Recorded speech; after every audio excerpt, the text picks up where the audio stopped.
It looks like this stream was deleted on Facebook. Try creating a new stream or just remove this destination from the stream, then re-add it. What? It's me. You're still live. We'll do it on you and share it from you. Hi. Hold on. Yeah, go. Hi, everybody. Good to see you all here.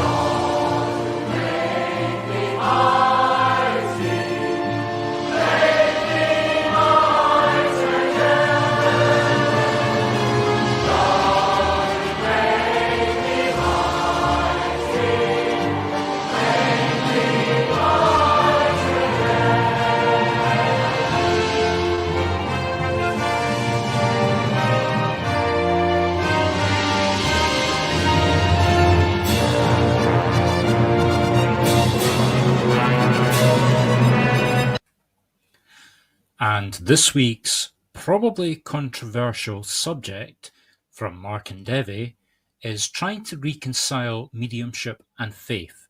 Basically, mediumship and religion, when you want to boil it down. Do they contradict? Do they work together? What do they mean together or separately?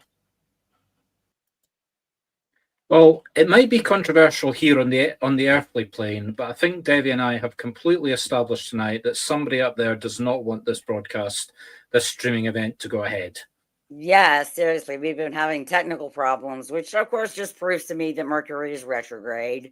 So we knew that. So theoretically, everything's been solved. I'm not into this mumbo jumbo, Devi. I know whatever mumbo jumbo you think is mumbo jumbo, but for some reason it just happens to be real. Well, my camera stopped working. Devi's audio stopped working.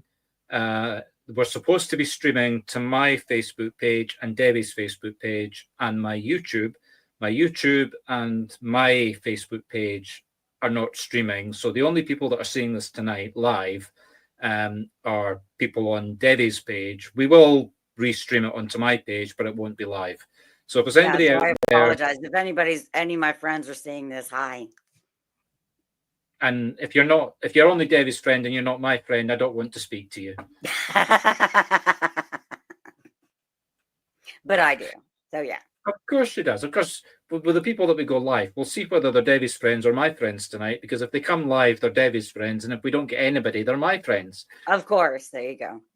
Yeah. Anyway, so what are we talking about tonight? Religion and mediumship. Yes. Do you have any news that we need to tell people first? Oh, of course. First off, apart from somebody up there trying to strike me down, I have an AI system on my website, part of a phased introduction. We're bringing in AI to the sales process, and then we're bringing in AI to the training process. And tried to upgrade it. Well, we did upgrade it. Put a lot more information onto the test one that's on my website. And it is working. And if you ask it nice questions, you get nicer answers back, a lot more information. But unfortunately, all the links, like how to bookmark for a reading or where Mark and Devi are going to be working next, are not working.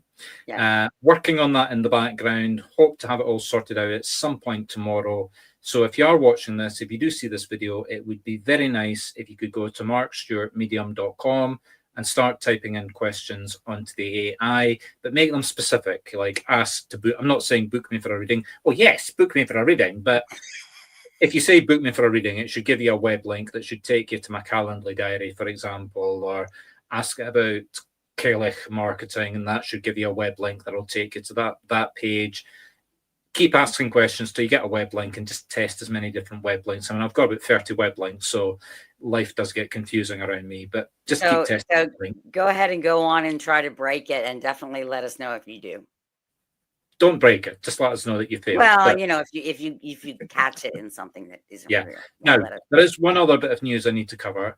I had a very, very strange reading message that I got from the other side.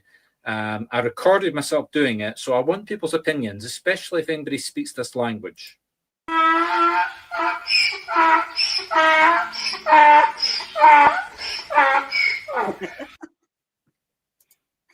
Didn't know you were a donkey, Mark. Or were you just channeling the spirit of a donkey? Yeah, I was just letting it possess me. Oh, I see. Yeah. Seriously, did mention that we're going into AI. We're using AI in everything that we do. Makes us much more efficient. I mean, for example, some of the graphics here, the videos, and I'm just playing around with being able to take photos and turn them into little animations for the Facebook posts and advertising. I did mention Gaelic marketing. This is ongoing, trying to develop new skills for the mediums that hire us to do their marketing. Anyway, enough about us. Let's talk about the big bad world of religion. Oh, yes. The big bad world of religion. And certain religions just hate mediumship. But well, let's be honest to start. I mean, Debbie and I are both got different religious backgrounds. True. I was brought up as a Protestant. Just to be honest, I mean, this has got really nothing to do with the discussion because it's a more general discussion. But just in case anybody asks the obvious question, I was brought up as a Scottish Protestant who then, about 20 years ago, transferred into Christian spirituality. Now, I emphasize the word Christian spirituality because there are two different types of spiritualist churches in Scotland. There are Christian spiritualist churches and non-Christian spiritualist churches. I fall into the Christian side of it. Debbie? I am a pagan and Buddhist.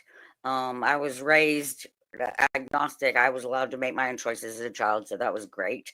And that's basically what I chose, is paganism and Buddhism kind of combined together. I call myself an eclectic pagan Buddhist witch. But what were you? I mean, what was your family background? Because that does have an, I mean, although you're not choosing that religion, it does have an effect. I have Jewish heritage, but we never practiced that. Okay, so you've got a closet denying Jewish Buddhist witch, and I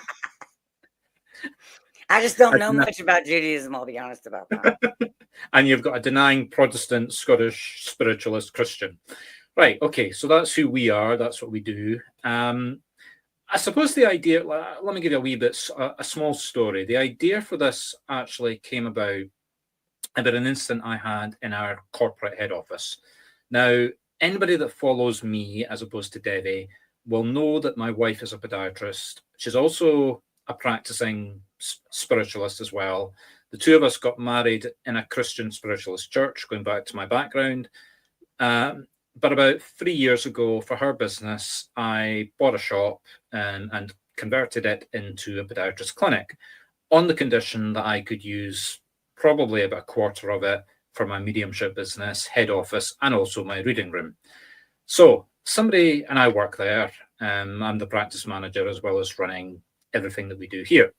So a patient came in to the clinic about a month ago, saw all the material that I've got up all the signs about mediumship. Now, she's a very intelligent woman, but I was going to say, I'm trying to choose my words very carefully. People that meet her think that she's got problems, but when you actually sit down with her and start talking to her, she's very intelligent. So it's a case of appearances can be deceptive. She's studying law at Edinburgh University, and trust me, to do that at Edinburgh University, you have to be good, because that's one of the top 5 universities in the UK, probably one of the oldest, most recognised universities in the world. Scotland! Never mind. Anyway, she basically started, she asked the question, who's the medium? What's that all about? Now, a lot of people that come into the clinic ask that question, and usually it goes very positively. They start asking about what's a medium. Not everybody books me for a reading, but I get a lot of readings that way. So, hint, hint, marketing, put your office in another business that's got a big footfall. All right, anyway. Right. Okay. Anyway, she then told me, oh, mediumship's evil. To which I replied, no, it's not. She then said, but it says so in the Bible. And then I'm quite happy to debate with people. So I got a lot of background about the Bible, started taking it apart.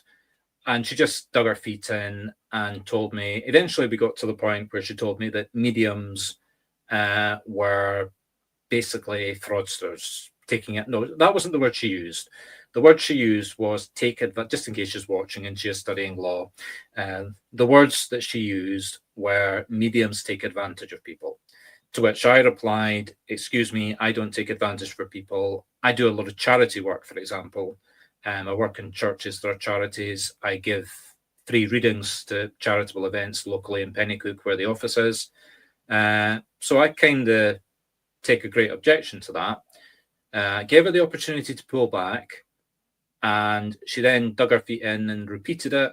I then said, right, sorry, goodbye, that's your appointment cancelled. Pressed a few buttons on my computer booking system, and she got a text and email telling her appointment was cancelled, to which, of course, she objected, saying that she wasn't here to see me, she was here to see here to see the podiatrist, and it wasn't my wife that was there, it was another podiatrist that works for us. And I basically said, well, tough, but you've just stood in my place of work telling me that I take advantage of people. There's the door, please use it. Now, that was probably an overreaction, but I'm not just a medium. To me, it's religious. Not when I'm working, not when I'm doing private work, but I work in churches. I mean, go to my website and you'll see videos of me actually working in church services. So I take it pretty seriously. Do you think I overreacted, Debbie? Well, it depends on, I don't think so. I would have been very upset too. If the practice was hurting for clients, I'd say, yes, you have reacted, but it's not. So yeah, I'd say okay. No. Okay, fair enough. Anybody out there, if you think I did, feel free to let me know. I might take a double-barreled shotgun in my reply, but that's just my style. Okay, so that was really what gave me the idea to have 4 talks about religion, because it is a big area. I mean, Debbie and I have been sort of hammering backwards and forwards for the last couple of hours about what we're going to talk about and the points. So I suppose the starting point is, what is the difference? Define mediumship. Yeah, well, everybody's got their different definitions, but for me, let's be clear, we're talking about spiritual mediumship. It's giving direct proof of life after death. Now, let's not spend the rest of the evening talking about what that means. Let's just take it that the medium is credible. The medium is able to give you personal details about the spirit that you can recognize that are not public knowledge.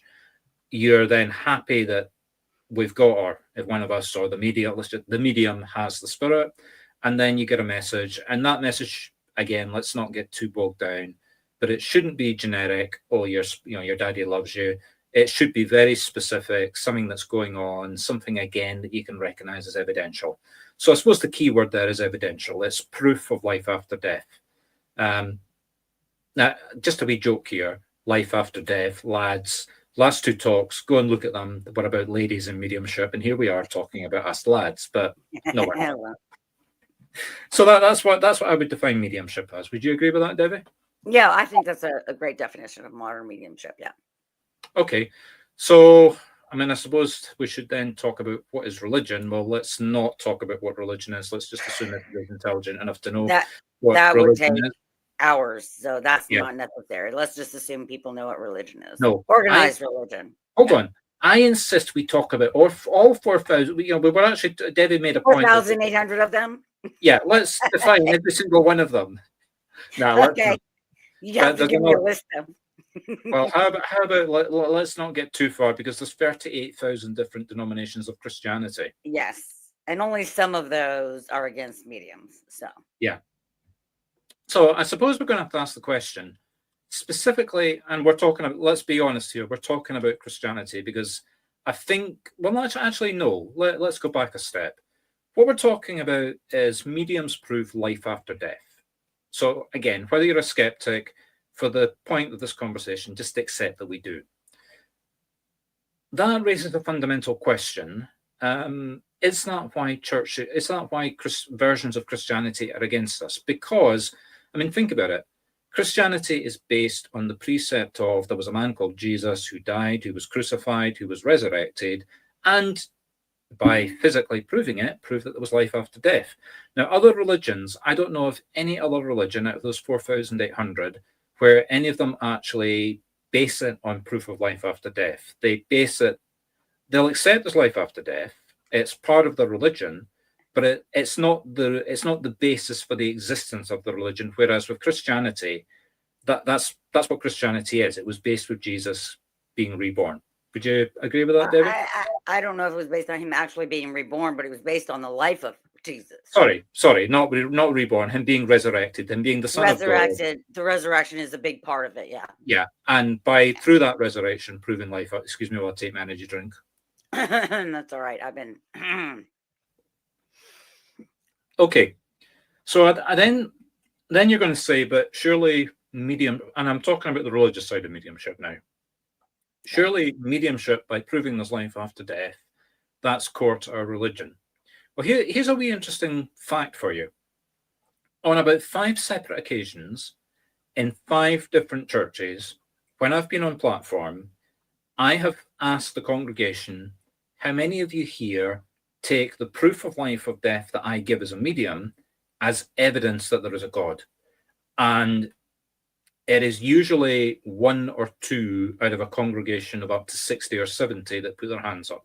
Really? Yeah. Because you're not giving them messages from God. You're giving them messages from their beloved dead. Yeah, but it's the proof of life after death, as in Christianity. Well, there's a lot of religions that believe in life after death. Most of them. No, stop. We're not talking about whether you believe in life after death. We're talking about the fact that mediums prove there is life after death. Okay. Does that follow that because we can do that there is a God? Now, of course not. No. Yeah, exactly.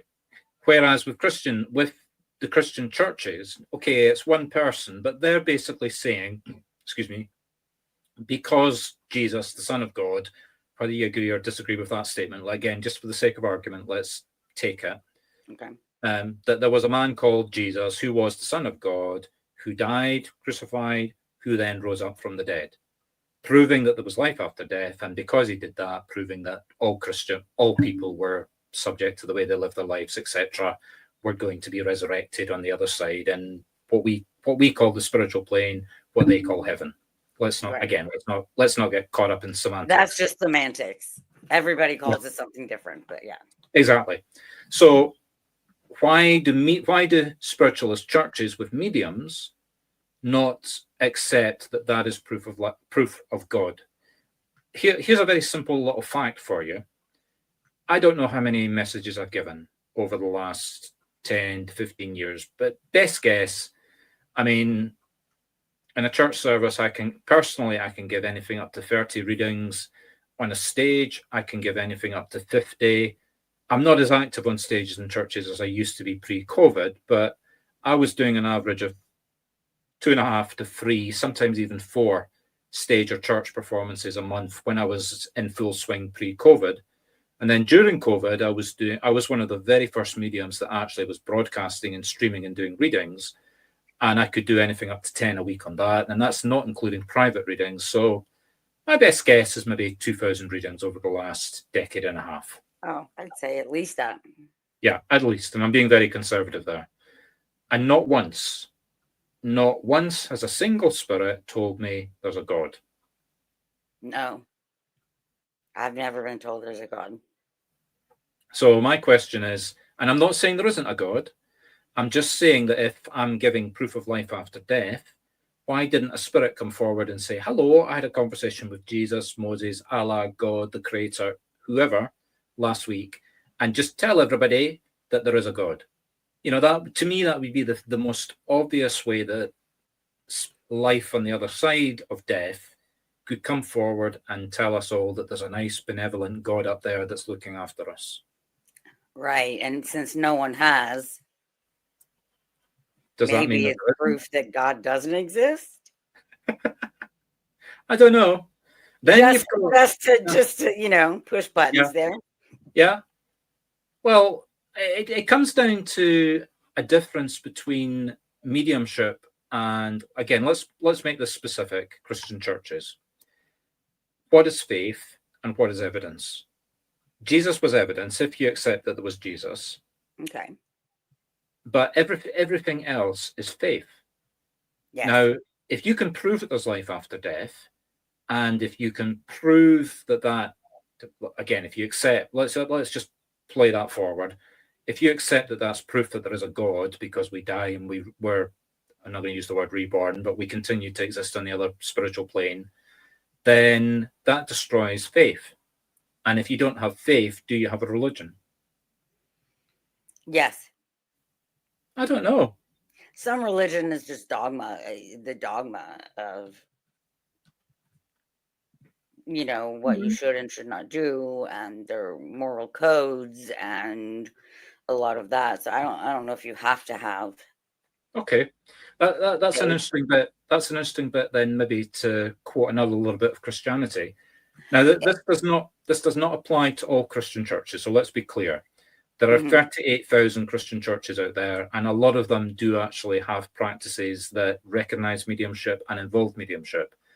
But a lot of them, especially in America, like the evangelist churches, are absolutely hostile towards mediums. Now, going back to that little story with the Edinburgh student, what she was basically quoting at me is the Bible. Now, there are actually 4 passages in the Bible that specifically are anti-mediumship. So I'm not going to read them all, but I'll just give you a couple of them. Leviticus 19-31. Do not turn to mediums or seek out spirits, for you will be defiled by them. I am the Lord your God. Isaiah 8:19. When someone tells you to consult mediums and spiritists, who whisper and mutter, should not a people inquire of their God? Why consult the dead on behalf of the living? Now, that doesn't tell us not to. That just asks us why. The words "do not turn to mediums." Well, do not. When someone the one from Isaiah doesn't say do not turn. It just says they should not inquire of their God. Why consult the dead on behalf of the living? Yes, but why? But maybe it's just asking a question. I'm not saying not to. When someone tells you to consult mediums and spiritists who whisper and mutter, should a people inquire of their God? I mean, I agree. It's not saying don't, but it's very close to it. It's implying, yes, perhaps. Yeah. I mean, I can think of a very long list of excuse me, I'm not trying to insult anybody, but anybody that follows a church that declares Trump as their messiah is dim-witted beyond recognition. But put that aside, because that's illegal in the United States. Okay. For a church to have politics in it, yeah. Yeah, well, tell that to the 50% of Americans that voted for him. Well, yeah, no, anyway, let's leave the topic of politics for another mediumship and politics. Anyway, let's leave that for another day. I wonder because I know a lot of things in the in the King James Bible are mistranslated. Yeah, absolutely. And I wonder, spiritists and mediums, if that really meant spiritists and mediums, or what it really meant. Well, you have to put it into context of there's the translation. Yes, I agree with you. But even if you put the translation aside, I mean, a good example, I suppose probably a better example of mistranslation is the original word of the original Bible. Like if you go back to Genesis, where the world was created in 7 days. Now, nobody, apart from certain evangelist churches, believes the world was created in 7 days. Right. So the counter argument to that is, oh, but that's what they thought back in those days. Well, actually, no, because the original language of the Bible said 7 periods of time. It didn't say 7 days. 7 centuries or millennia or billions or whatever. Yeah. I mean, come on, let's be blunt. Back when people were telling the stories that eventually got put down on papyrus or whatever to become the Bible, they had no conception of even what a year was, never mind what a lifetime was, never mind what a century was. Well, they knew what a year was, but they didn't know. They weren't thinking ahead to millennia and exactly. Of years. Yeah, exactly. Anyway, put that aside. So you've got translation, but you've also got context, because I think a lot of the things that were being described were describing things that were going on in religions around. I mean, we're talking about the Israelis. This is pre-Christianity. I mean, there's three religions of the book. There's Christianity, Judaism, and what's the third Muslim. one? Muslim. Yeah. So put Christianity and Muslim aside. We're talking about Israeli Jews now. They were talking about other religions at the time and what was going on. And again, if you look back there, you're talking about people like pharaohs declaring themselves gods. You're talking about all the pagan gods were going on around that time. Yeah. Everybody pretty much was pagan. Yeah, exactly. So, I mean, then you're getting into confusion about where early mediums, the founders of religions, I mean, certainly the Celts. I mean, I tell the story about Scotland. You know, if you trace back the Scottish people, the Scottish culture, it's different from England because the Celts survived in Scotland. They were a very spiritual. Now we're talking about worship of ancestors, worship of spirits being in trees, animals, etc. That was the basis of their religion, which carried forward, and it's probably why mediumship is so strong in Scotland today. So I'm contradicting myself partly. No, I'm not really, because we're not talking about mediumship. We're talking about people's interpretation into the Bible. Yeah. But there were also mediums or oracles throughout Europe at the time and all over. I mean, look at the Delphiad Oracle, the Oracle at Delphi in Greece. Yeah, absolutely. Absolutely. Well, we're getting close to our half hour, and this is where we would normally invite people to come and join us for a circle. But as nobody's watched us live, that just goes to prove it's my friends that watch. It's your people that are watching. That's where people expect to see it, not on mine. So, yeah. Well, Dalek, Debbie, get out there and tell them. I will have to get out there and tell everybody to watch. Yeah, just in case this tech happens again. So again, in case you haven't watched this from the very beginning, we'll be wrapping up now because we're getting close to the half hour. We've got a circle that we'll be running in 3 minutes, and we need to log off and log back in. And the way everything's gone technically wrong tonight, I'm quite sure something is going to go technically wrong at that. So, oh yes, 2 things. If you are watching this, let me just put it up. We run a newsletter called, and let's not get into mispronunciation, Cailleach Legend. Cailleach. Yeah, there are actually 9 different ways of pronouncing it according to YouTube. So excuse us while we mispronounce it.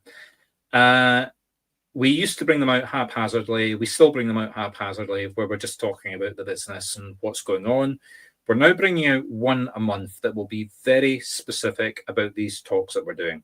We're doing 2 talks a week, Wednesday and Sunday, both at the same time now, so you don't have to remember different times. 10:30 UK time, which basically means 5:30 Eastern, 4:30 Central, yeah. 3:30 Mountain, and 2:30 Pacific. Yeah, which might be difficult for people at the weekend because you'll be working, so you'll have to watch the videos, not live. Sunday should be a wee bit easier, so if you're watching this, come back on Sunday. You will find the links for it on any of my pages, Debbie's page, and our personal. We'll share them. We will try and put them into groups. We will try and invite people. But the easiest way is that link down there, www.markstewartmedium.com. Be careful of the spelling, /newsletter. You'll find a little form there. It'll basically ask you, what you have to put in is your name, your email address, and your phone number. The phone number is to verify that you're real.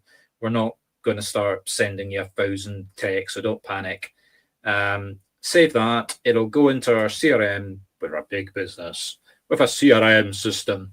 It'll go into our CRM system. You'll be identified as going onto the newsletter. You'll get both. You'll get the generic when we bring it out, and you'll get the monthly one about these conversations. Now, what we're basically putting in there is a summary of the next 4 or 5 with links on to Facebook, where you can, oh, that looks good. I won't bother with that one. That one looks good.